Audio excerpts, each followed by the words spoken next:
Hola mundo, bienvenidos, bienvenidas.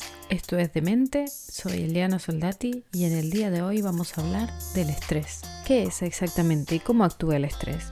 Pues bien, el estrés es una respuesta fisiológica de supervivencia completamente normal que actúa ante una señal de peligro real o imaginario. Para entenderlo mejor tenemos que retrotraernos al origen de la humanidad, en donde nos enfrentábamos a peligros como un tigre, un mamut. Entonces necesitábamos un mecanismo rápido de activación en donde nuestros músculos se preparaban para luchar o huir, nuestras pupilas se dilataban para ver mejor, nuestra respiración se aceleraba para pasar ese oxígeno que necesitaba a nuestros músculos. Entonces en ese entorno era muy útil. Cuando terminaba el peligro, todo volvía a su lugar, a sus niveles y seguíamos con nuestra vida normal. ¿Qué sucede hoy en día? Que nos enfrentamos a ese tigre imaginario varias veces al día. Esto agota el sistema y lo transforma en un problema. Sin más, comenzamos.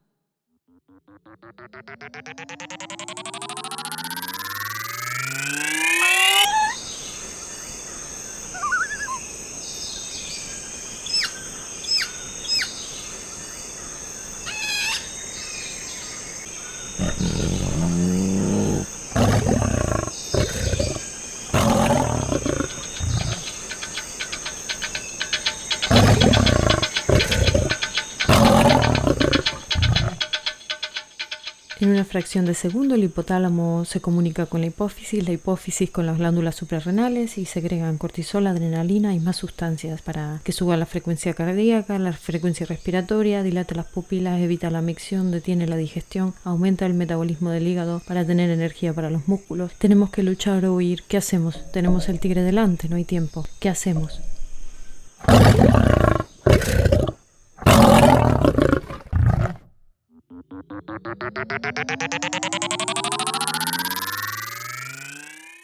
Uy, menos mal que volvimos a nuestra época. Por poco. ¿Pero realmente nos salvamos? Desde que nos levantamos hasta que nos acostamos, estamos expuestos a fuentes de estrés. ¿Pero todo el estrés es malo? La respuesta es que no. De hecho, necesitamos un poquito de activación para actuar.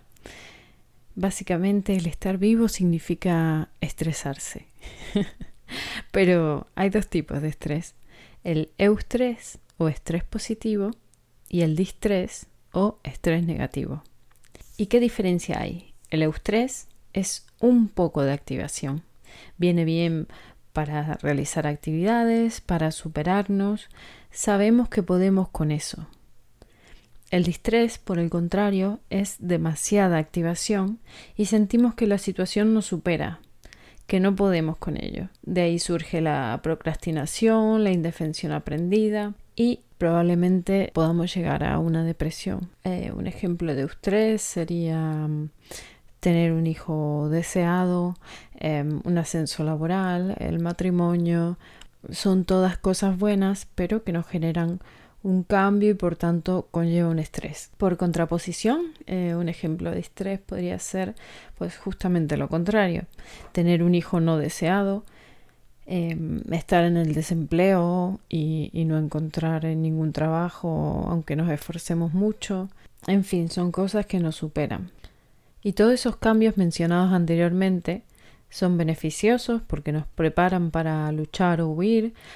Pero ¿qué sucede si eso se prolonga en el tiempo? Al final ese estrés, si se prolonga, se convierte en estrés crónico. ¿Qué sucede? Que se desgasta el cuerpo, se desgastan los neurotransmisores y empiezan a hacer mella en los órganos y en los diferentes sistemas. Por ejemplo, el agotamiento de la dopamina puede subir la probabilidad de depresión, de problemas del sueño. La acumulación de cortisol puede impedir la recuperación celular, inmunodeficiencia, aumento de la irritabilidad, dolores de cabeza, problemas digestivos. Cuando se bloquea la micción y la excreción, por un momento no pasa nada, pero si lo alargamos en el tiempo, pues podemos tener problemas más serios. El aumento de la frecuencia cardíaca con el tiempo puede provocar una fatiga y consecuentes problemas cardíacos más serios. La tensión constante en los músculos puede provocar un deterioro. También puede provocar problemas de hipertensión,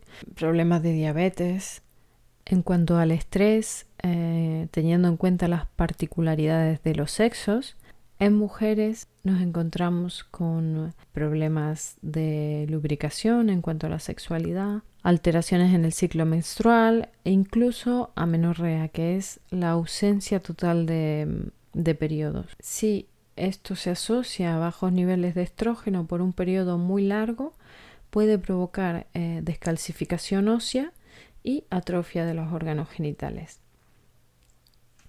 También puede surgir un sexo doloroso, cambios en el flujo vaginal, infecciones, picazón, cambio en el olor, en fin, todos perjuicios del estrés.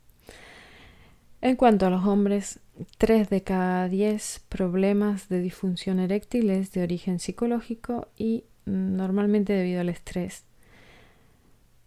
También pueden fallar otras partes del ciclo sexual, que es el deseo sexual inhibido, es decir, no tener ganas de sexo directamente.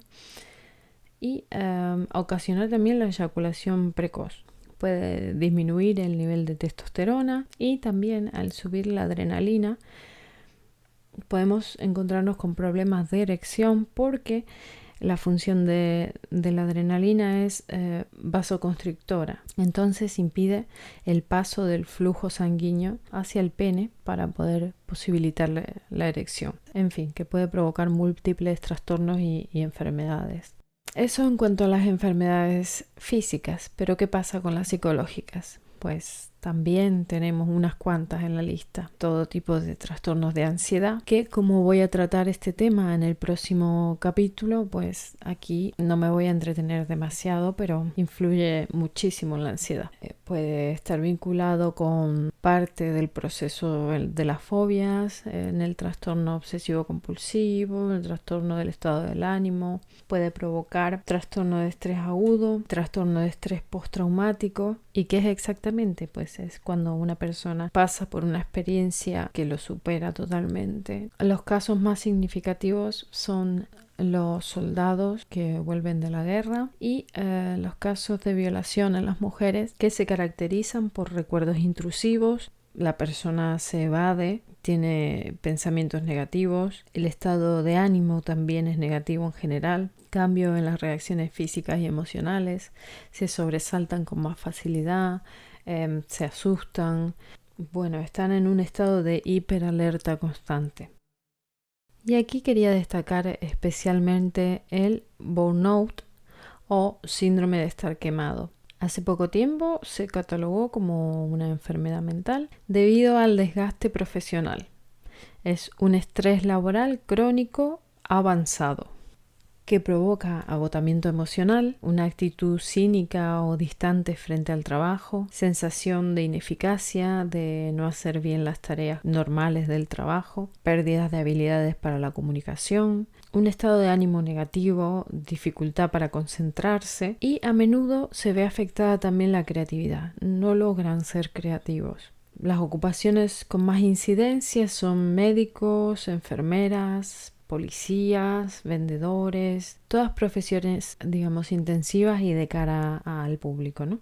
Las causas más frecuentes son una carga excesiva de trabajo, conflictos entre los compañeros, sentimiento de menosprecio, trabajar en un campo que está fuera de las habilidades de ese trabajador, un trabajo que no satisface los intereses personales, trabajos también que tienen mucho desgaste energético, aislamiento social y un desequilibrio claro entre la vida laboral, la vida social y la familiar. Este problema es de especial interés porque, la mayoría de nosotros trabajamos y también hemos pasado por trabajos que no nos han reportado buenas experiencias. Entonces es un problema lamentablemente bastante común que puede llegar a ser una enfermedad. ¿Cómo podemos mejorar la salud mental de los trabajadores que se encuentran en esta situación? En primer lugar, intentando analizar cada punto de esos factores que le provocan ese agotamiento, ese estrés, para poder tomar medidas al respecto.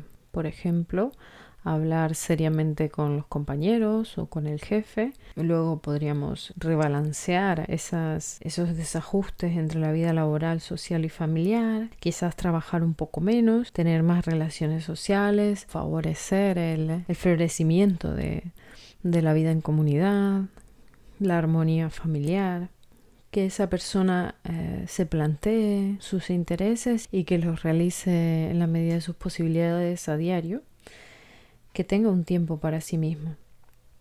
Y si todo esto no es suficiente, quizás debería plantearse el cambiar de empleo, porque evidentemente lo más importante es la salud mental. A esta altura me imagino que estarás muy estresada o estresado. Así que vamos a empezar a hablar de las soluciones y de cómo mejorar el estado general, porque creo que ya te ha quedado más que claro que el estrés puntualmente es bastante negativo a nivel físico y psicológico. Entonces, ¿cómo podemos mejorar esta situación? Bueno, podríamos empezar con un autorregistro, es decir, a lo largo de una semana, apuntar en una libreta las actividades que realizamos día a día, los niveles de estrés que nos producen dichas actividades y los pensamientos asociados. A final de semana, podemos sentarnos tranquilamente y leer lo que hemos apuntado. Y sinceramente, cuando uno lo tiene todo delante, muy claro, realmente, aunque uno lo haga en el día a día, hasta que no lo vea apuntado todo junto, no es consciente de lo que sucede en su vida. A partir de este autorregistro podremos ver qué actividades nos producen más estrés, podremos analizar si esas actividades son obligatorias o si podemos quitarlas. En el caso de que sean obligatorias, como, bueno, ir a trabajar, ser madre o padre, ¿vale? Podemos buscar la manera de modificarla para lograr bajar ese estrés que nos produce. Una vez que hacemos ese autorregistro y revisamos actividades, nivel de estrés y también los pensamientos, porque son muy interesantes, nos dicen muchas cosas de nuestro día a día, de cómo somos, en fin, de nuestra realidad. Una vez que analizamos todo esto, podemos tomar esas decisiones de quitar o cambiar, modificar lo que haga falta para mejorar nuestra rutina. Luego podemos intentar meditar, relajarnos. No hay que entenderlo como una manera, ni religiosa ni estricta, como se entiende normalmente. Una meditación puede ser simplemente quedarnos mirando unos segundos algo que nos llama la atención y que nos permite evadirnos totalmente de nuestro día a día, de nuestra rutina, de nuestra realidad, y nos permite así relajarnos y desconectar. Y en cuanto a la relajación, pues también hay muchas formas. Puede ser un ejercicio clásico, lo que se entiende por relajación, o puede ser algo particular que nos relaje, un hobby, una afición. Todo el mundo tiene cosas ahí, ¿no? También podemos realizar ejercicio físico, eso es muy importante. Hay muchas investigaciones al respecto, pero por ejemplo, investigaciones de la neurocientífica Wendy Suzuki dice que si realizamos ejercicio mínimo 3 veces por semana, unos 45 minutos al 60% de nuestras capacidades, podemos tener muchos beneficios porque aumenta el nivel de factor de crecimiento y eso estimula el crecimiento de nuevas células en el hipocampo y en la corteza prefrontal. El hipocampo es muy importante para la memoria y la corteza prefrontal es importante para toma de decisión, la concentración y la atención. Como ven, son todos procesos fundamentales para que podamos actuar con normalidad en nuestro día a día, en nuestro desempeño. Además, estimula el crecimiento de vasos sanguíneos en el cerebro porque mejora, fortalece el sistema cardiovascular y esto aporta más oxígeno para el mejor funcionamiento del cerebro.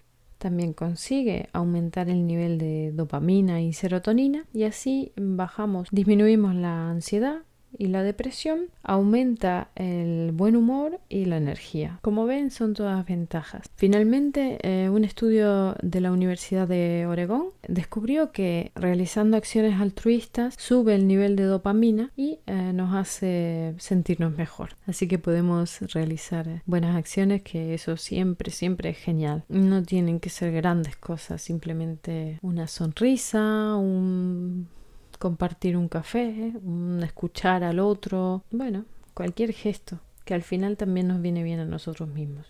Y para terminar, quiero plantearles un ejercicio de relajación. En este caso se trata de la relajación progresiva de Jacobson. El siguiente audio va a ser de esta técnica completamente guiada para que puedan realizarlo a diario y puedan notar la diferencia entre estar relajados y estar estresados, porque lo más evidente es la tensión muscular y es aquí donde vamos a trabajar. Este ejercicio consiste en tensar y relajar los diferentes grupos musculares, coordinando también la respiración. Cuando inspiramos tenemos que contraer los músculos y cuando expiramos los tenemos que relajar. Y es fundamental que cuando llegue el momento de relajarlo lo hagamos de una manera rápida y no gradual. También es importante ser consciente de las sensaciones corporales cuando realizamos el ejercicio y prestar especial atención a las sensaciones de calor, frío, pesadez y tensión.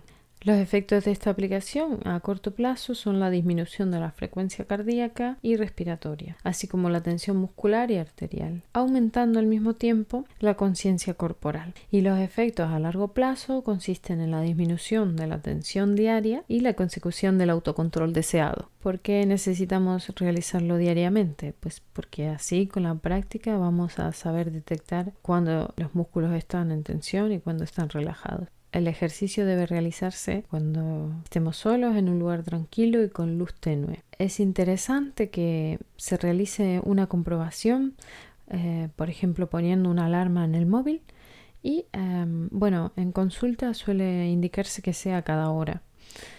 Es como una especie de autorregistro. Pero bueno, aquí eres un poco más libre de hacer lo que te parezca y si te va a causar mucho estrés porque estás muy ocupado o ocupada, por lo menos unas 3 veces al día estaría bien que pongas una alarma. A la mañana, a la tarde y a la noche, por ejemplo, justo antes de hacer el ejercicio. También es interesante que apuntes eso, cómo te encuentras antes y cómo te encuentras después. ¿Cuándo deja de programarse esta comprobación? Pues cuando se vuelva automática, que es justamente el objetivo de la técnica. También es importante destacar que si tienes alguna lesión muscular o alguna parte del cuerpo con el que tengas que tener especial cuidado al hacer esfuerzo o al tensarlo, es mejor que consultes antes con tu médico y que en todo caso en esa zona, en vez de realizar la tensión y la relajación, que simplemente te lo imagines, pero siempre bajo tu responsabilidad y con mucho cuidado. Antes de comenzar debemos buscar un sofá, un sillón, una cama, da igual, para ponernos cómodos. Lo importante es que puedas reposar sin tener que preocuparte por tu cuerpo. Y también es importante que te quites los zapatos, reloj, gafas, que te desabroches el cinturón, todo lo que te oprima o te moleste, lo que te impida estar cómoda.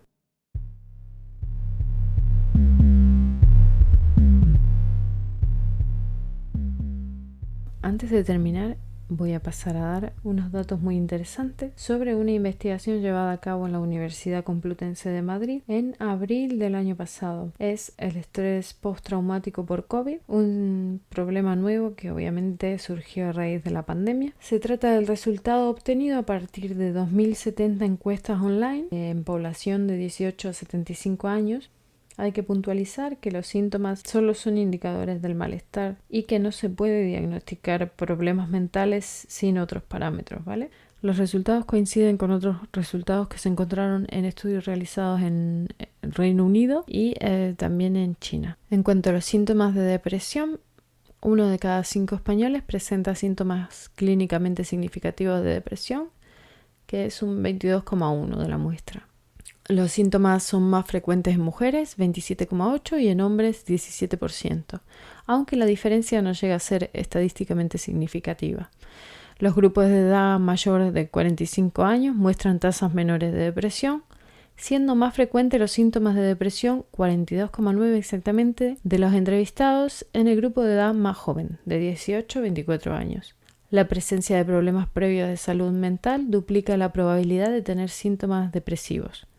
Aparece en el 41,1 de este grupo y se aumenta considerablemente si ha habido un aumento de consumo de sustancias durante el confinamiento, 29,7%.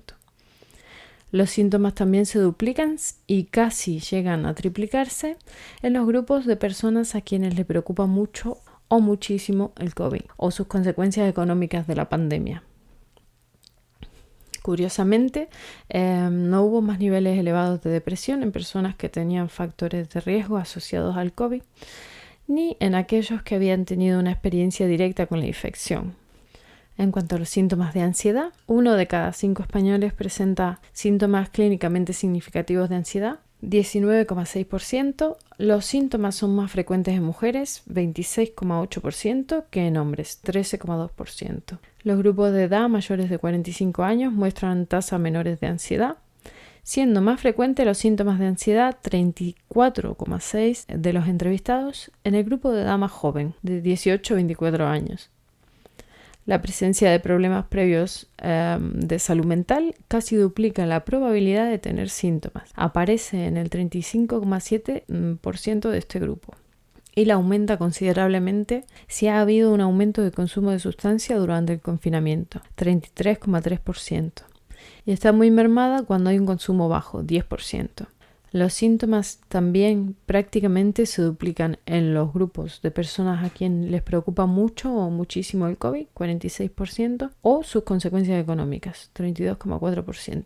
Haber sufrido personalmente la infección o un familiar o una persona cercana aumentaba algo la frecuencia de síntomas de ansiedad, 23,8% de los afectados frente al 17,8% de los no afectados. En cuanto a los síntomas de estrés postraumático, este tipo de síntomas, más ligado a haber vivido una experiencia potencialmente traumática, amenazante para la vida, llega a ser significativo de nuevo en 1 de cada 5 entrevistados, 19,7%. Predomina el grupo de síntomas de estrés postraumático relacionado con sensación de amenaza, 39% de los entrevistados. Tienden a evitar pensamientos, situaciones o imágenes, el 29,1%, mientras que los síntomas de reexperimentación en forma de imágenes, sueños, etc. y escenas relacionadas son algo más bajos, 19,9%. No hay diferencia significativa de género. Los grupos de edad mayores de 45 años muestran tasas menores de estrés postraumático, siendo más frecuentes en los grupos más jóvenes, 18 a 45 años, en los que aparece en 1 de cada 4 entrevistados. Las personas mayores de 65 años padecen menos este tipo de problemas, 7,5%. Convivir con hijos aumentaba algo la probabilidad de tener síntomas de estrés postraumático. Los síntomas también se duplican para quienes les preocupa mucho o muchísimo el COVID o sus consecuencias económicas. La presencia de aumento de consumo de sustancias aumenta considerablemente la probabilidad de tener síntomas de estrés postraumático, 31,1%, frente a quienes tienen nulo o bajo consumo, 11,6%. Hasta aquí los datos científicos. En el próximo episodio vamos a tratar los problemas de ansiedad. Espero que te haya gustado este episodio, que realices el ejercicio de relajación progresiva de Jacobson y que me dejes tus comentarios porque estoy encantadísima de leerlos. Nos vemos la semana que viene. Adiós.